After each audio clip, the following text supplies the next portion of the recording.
Pastor Julian here with Central's devotion for today. I hope you're doing well. What God do you worship?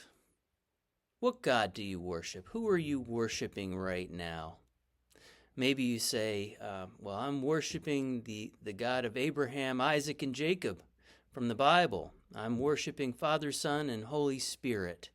I'm worshiping Jesus. Like that's my God and who I'm worshiping. Well, it's important who you are worshiping. I'm going to read to you the first commandment in the Ten Commandments.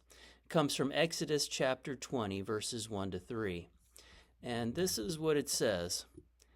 And God spoke all these words, saying, I am the Lord your God, who brought you out of the land of Egypt, out of the house of slavery. You shall have no other gods before me. The first commandment. You shall have no other gods before me. This first commandment is so important because it's about who we worship. Who do you worship? That is one of the most important questions and answers that you're going to have in your life. Who do you worship? And here, God is saying, you shall have no other gods before me. And it's written where gods is a lowercase g. He's talking about false gods. He's not talking about that there are other gods that you could potentially worship. He's talking about false gods. And this also indicates that God is a jealous God. He doesn't want you worshiping false gods instead of him.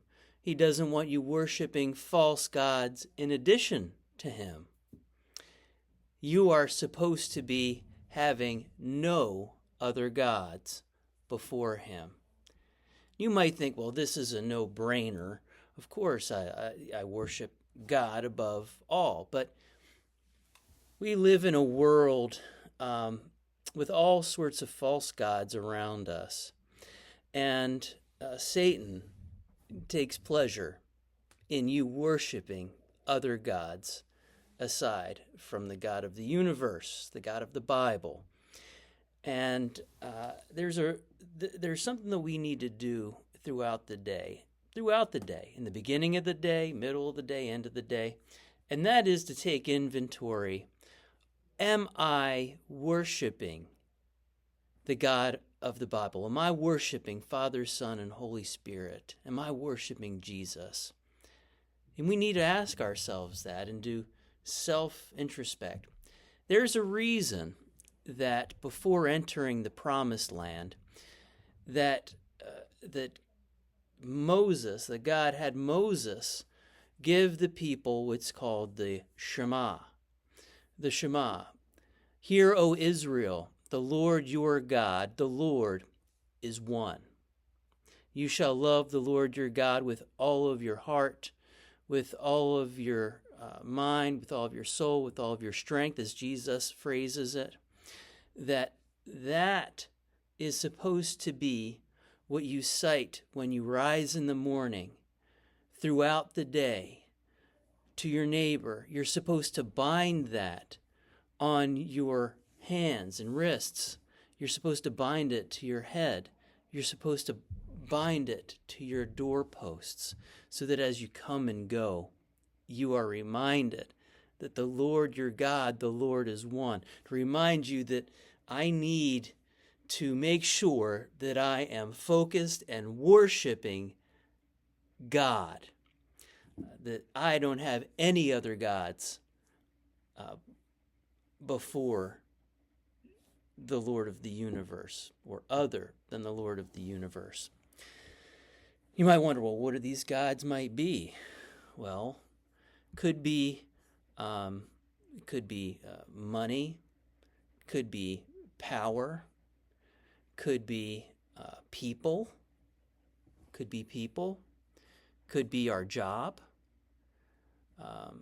could be the one the one that is the most tempting to worship of all the false gods that are out there is ourself.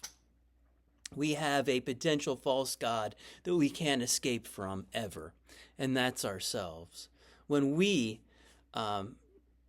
remove God from the equation with making decisions, with how we think, what we do, and we say, I'm going to do what I want to do, instead of I want to do God's will, we are putting ourselves as a false god that we're worshiping.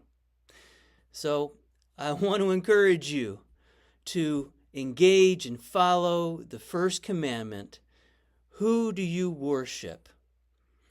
I am the Lord your God who brought you out of the land of Egypt, out of the house of slavery. You shall have no other gods before me. God bless you and have a great day.